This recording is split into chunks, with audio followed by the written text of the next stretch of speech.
Sungai Progo merupakan salah satu sungai yang mengaliri Provinsi Jawa Tengah dan Daerah Istimewa Yogyakarta. Pada Daerah Istimewa Yogyakarta, sungai ini menjadi batas alami Kabupaten Kulon Progo dengan Kabupaten Sleman dan Bantul. Sungai Progo termasuk dalam kategori sungai konsekuen, yakni sungai dengan arah aliran yang sesuai dengan kemiringan permukaan bumi atau mengalir dari dataran yang tinggi menuju dataran rendah. Sungai Progo merupakan salah satu sungai utama di wilayah Yogyakarta yang membawa hasil gerusan batuan vulkanik dan lahar dingin yang berasal dari Gunung Merapi. Hal ini disebabkan karena anak Sungai Progo juga berasal dari lereng Gunung Merapi yang kemudian mengalir dan bermuara di sungai utama, yakni Sungai Progo. Sungai Progo berhulu dari lereng Gunung Sindoro dan Gunung Sumbing yang melintas ke arah tenggara, lalu ke selatan sepanjang 144 km, dan bermuara di Samudra Hindia, tepatnya di Pantai Trisik, Kulon Progo.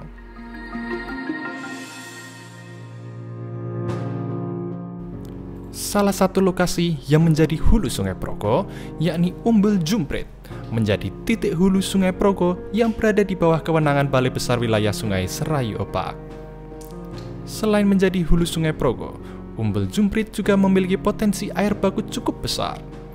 Debit airnya kurang lebih 150 liter per detik pada musim hujan dan kurang lebih 100 liter per detik pada musim kemarau.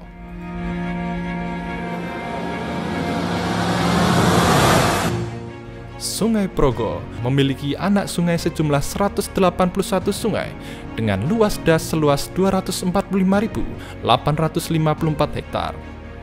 Pada bagian hilir, alur Sungai Progo berbelok-belok atau meandering, dan di dekat muara banyak terdapat endapan yang berupa delta sungai. Ciri-ciri karakteristik fisik Sungai Progo bagian tengah yaitu arus air sungai tidak begitu deras. Erosi sungai mulai ke samping atau erosi horizontal. Aliran sungai mulai berkelok-kelok, mulai terjadi proses sedimentasi atau pengendapan karena kecepatan air mulai berkurang, sedangkan pada bagian hilir Sungai Progo memiliki karakteristik yaitu arus air sungai tenang. Morfologi Sungai Progo cukup dipengaruhi oleh faktor alam seperti aktivitas vulkanik Gunung Merapi yang mempengaruhi sedimen maupun faktor manusia dengan adanya pembangunan bangunan air seperti ground seal dan bendung. Dengan debit air yang cukup dari daerah hulu hingga hilir, Sungai Progo banyak dimanfaatkan sebagai sumber air irigasi, sistem penyediaan air minum atau spam, hingga wisata. Pemanfaatan irigasi dari sungai ini salah satunya adalah dibangunnya daerah irigasi Progo Pistan yang terletak di Desa Jumo, Kabupaten Temanggung.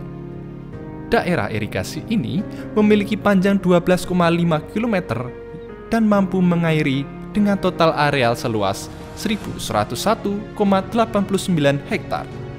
Sebelum adanya daerah irigasi Progo Pistan, persawahan di sekitar Sungai Progo awalnya hanya lahan pertanian tada hujan dan semi teknis. Sungai Progo juga tercatat dalam sejarah penting irigasi Indonesia, yakni dengan dibangunnya Bendung Karangtalun yang kemudian mengalir menjadi saluran induk Mataram atau lebih dikenal sebagai Selokan Mataram. Pembangunan bendung dan saluran ini dibangun pada masa penjajahan Jepang di Yogyakarta sebagai siasat Sri Sultan Hamengkubuwono IX demi kemakmuran pertanian rakyatnya. Saluran irigasi Mataram ini juga disebut sebagai Kanal Yoshiro dalam bahasa Jepang, yang mengalir dari Sungai Progo ke Sungai Opa. Tak hanya bendung Progo Pistan dan Karangtalun, Sungai Progo juga telah dibangun 71 bendung lain yang tentunya digunakan untuk mengairi pertanian di sepanjang aliran sungai.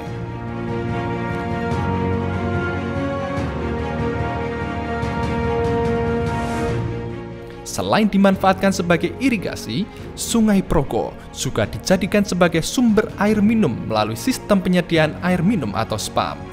Salah satunya yakni intake spam Kamijoro yang terletak pada Bendung Kamijoro di Desa Triwidadi, Kecamatan Pajangan, Kabupaten Kulon Progo.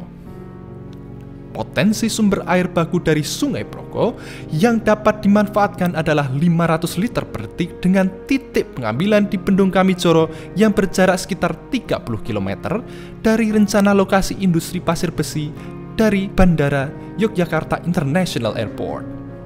Indeks PAM regional Karta Mantul juga diambil dari Sungai Progo melalui intake sistem Bantar. SPAM ini mampu menyuplai 700 liter per detik yang merupakan gabungan dari sistem SPAM Bantar 400 liter per detik dan sistem SPAM Kebonagung 300 liter per detik.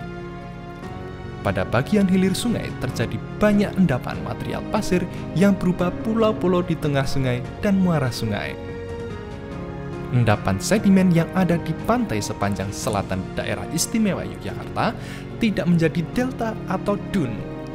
Hal ini terjadi karena pantai selatan memiliki ombak yang sangat kuat, sehingga sedimen pasir yang baru saja diendapkan di pantai akan terkena ombak, sehingga pasir yang sudah di pinggir laut tidak tertumpuk di mulut sungai. Sungai Progo sebagai aset penting di wilayah Jawa Tengah dan DIY akan terus diupayakan kelestariannya bagi kemakmuran masyarakat kini dan nanti.